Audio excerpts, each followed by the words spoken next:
ठीक है, प्रगति अहीर जी हैं कांग्रेस की तरफ से। प्रगति जी, रिस्पॉन्ड कीजिए। जिस तरह से अब राहुल गांधी के दाढ़ी से दिक्कत होने लगी है हेमंत विश्व शर्मा को, असल मुद्दे महंगाई, बेरोजगारी, क्यों कांग्रेस उनको उठा नहीं पा रही है? यही मुद्दे अब हावी नजर आ रहे हैं। क्या दिक्कत है विपक्ष को कि जनता तक जो असल मुद्दे हैं, शिक्षा, स्वास्थ्य, आप क्यों नहीं पहुंचा पा रहे हैं लोगों तक? नमस्कार। हम में गांव में गए हैं, जाहिर है कि कांग्रेस को आपके में कांग्रेस गांव घर तक पहुंच। पहली बात ये है। दूसरी बात मैं आपको ये कि जो डबल इंजन तो क्या गुजरात के सीएम एक इंजन से गुजरात नहीं चला सकते? दूसरा इंजन उसको दिल्ली से लेके आना पड़ा। गुजरात की जनता को पता चल चुका है कि डबल इंजन आए, डबल खर्चा होगा और गुजरात में 110 रुपया पार पेट्रोल डीजल के भी गए थे, तो उसका भी भार कितना गुजरात की जनता को भुगतना पड़ेगा वो गुजरात की जनता समझ चुकी है।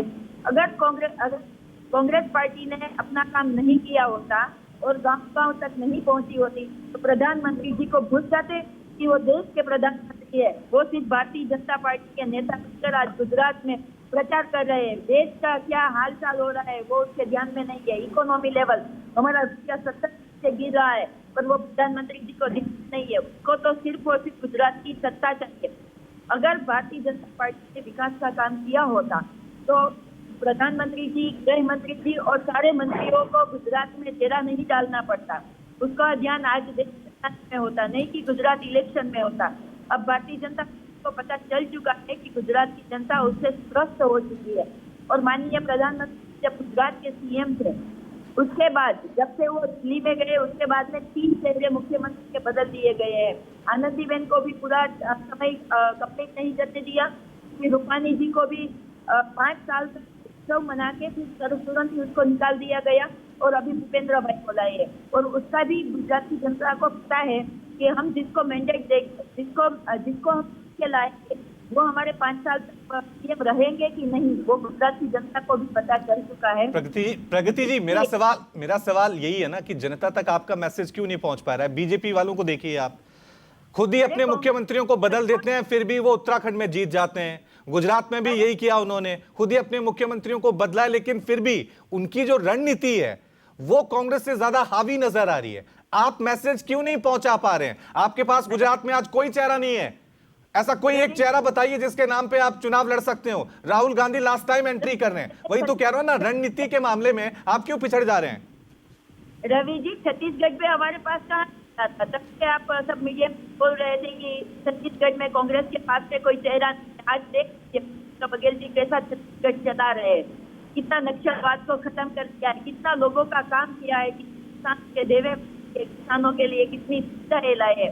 ऐसे ही गुजरात में हम चेहरों से और दूसरी बातों से हम इलेक्शन नहीं लड़ते, हम लोगों के मुद्दे से इलेक्शन लड़ते हैं। गुजरात की जनता को पता है उसके जो आंदोलन हुए थे कांग्रेस पार्टी ने उसको सपोर्ट किया है।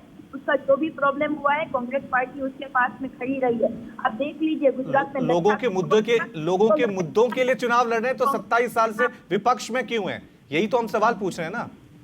आप रवि जी, आप देख लीजिए 1995 में भारतीय जनता पार्टी की 127 सीट थी।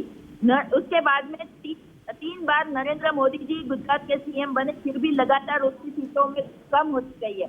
लास्ट टाइम 99 सीट पे आ गए थे, जो भारतीय जनता पार्टी और अमित शाह जी ने दावा किया था कि 161 प्लस हम सीट लेके आएंगे, वो 99 पे आके अटक गए।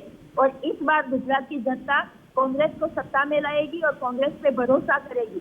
ठीक है, देखेंगे ये तो 8 दिसंबर को जो नतीजे आएंगे उसमें ही पता लगेगा कि जो आप दावे कर रहे हैं वो जमीनी स्तर पर कितने सच हैं। नमस्कार, मैं हूं मानक गुप्ता। अगर आपको हमारा ये वीडियो पसंद आया हो तो इसे लाइक और शेयर जरूर करें, और हां, हमें सब्सक्राइब और फॉलो करना ना भूलें ताकि आप देश और दुनिया की कोई खबर मिस ना करें। तो जुड़े रहिए हमारे साथ और देखते रहिए न्यूज़ 24।